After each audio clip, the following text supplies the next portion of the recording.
Welcome to Mathy. My name is Dr. Siobhan Curtin. I'm a lecturer at Limerick Institute of Technology. This short video deals with the manipulation of algebraic expressions and equations. In this short video, we're going to look at simplifying algebraic expressions. So just a couple points to remember before we get into looking at some worked examples. So when dealing with algebraic fractions, remember a common denominator is needed to add or subtract algebraic fractions. Fractions can be simplified using the highest common factor. To multiply algebraic fractions, you must first multiply the numerators and then multiply the denominators. To divide algebraic fractions, multiply by the denominator inverted. Okay, so let us look at our first worked example where we'll be applying some of these rules.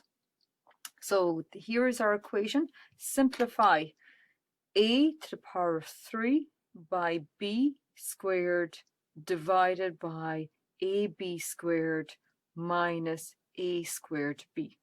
So in this particular case, we're going to have to look for the highest common factor. In other words, these are the terms that are common to both of these terms underneath the line. So in this particular case, the highest common factor is AB. So let's divide each term by AB. So that becomes a to the power of b by b to the power of 2 divided by AB. All of this divided by a to the power of b squared divided by ab minus a squared b divided by ab. So this looks a rather complicated expression, so the best thing to do is to take it one term at a time and apply the rules of indices. So the very first term on top is a to the power of b by b to the power of 2 divided by ab. So simplifying this and applying our rules of indices, it becomes a to the power of 3 minus 1 by b to the power of 2 minus 1. So when we subtract our indices, we end up with a squared b. Now look at our next term, ab squared divided by ab. So that is a to the power of 1 minus a to the power of 1 times b to the power of 2 minus b to the power of 1.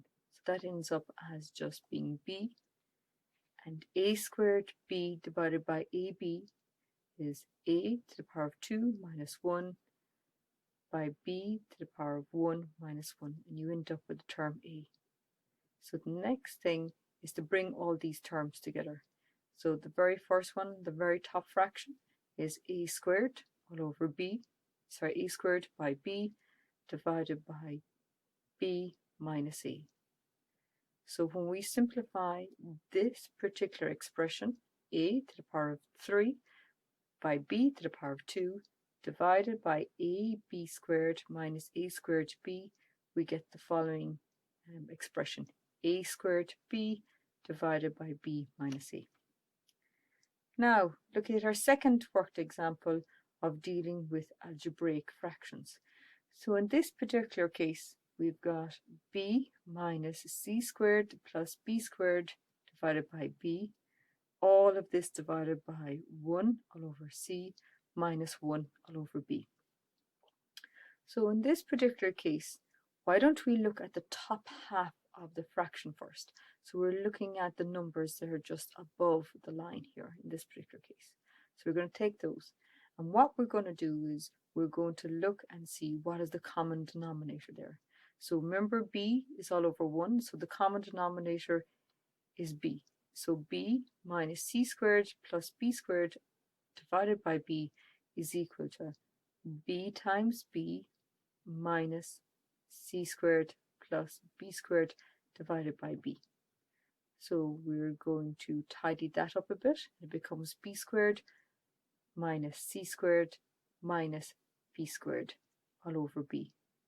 And can we simplify this any further? We can. We can remove b squared. So it ends up as minus c squared all over b. So when we simplify the very top fraction here, this one here, we get the answer of minus c squared all over b. Okay, so thus far, this is as far as we are in the equation. We've got the top of the fraction simplified to this, and we still have to deal with the lower half of the fraction. Now, so 1 all over c minus 1 all over b. What we do is we get a common denominator for both of these. So a common denominator for them is cb. And when we get a common denominator of cb, the equation can be written as b minus c all over cb. Now putting both parts of the fraction together, we end up with minus c squared all over b divided by b minus c all over cb. Remember, when we are dividing fractions, we can multiply by the denominator inverted. So we're going to invert this term here, which means that cb goes on top and b minus c goes in the fraction underneath. So the equation can be written as minus c squared divided by b multiplied by cb divided by b minus c. So we're multiplying fractions, we multiply the numerators, and then we multiply the denominators. So multiplying across, it becomes minus c squared multiplied by cb divided by b into b minus c. Can we simplify this any further? In other words, is there terms on the upper and in the lower part of the fraction that can be removed? And the answer is yes. What can be removed? B can be removed. So in this particular case, b can be removed in the top line, so b into minus c cubed divided by b into b minus c. Both of these b's cancel above and below the line, so your answer is minus c to the power of 3 divided by b minus c. So the answer when we simplify this rather complex expression is simply minus c to the power of 3 divided by b minus. I hope you found this video useful. Please check the Matti portal for more information on this topic. Thank you.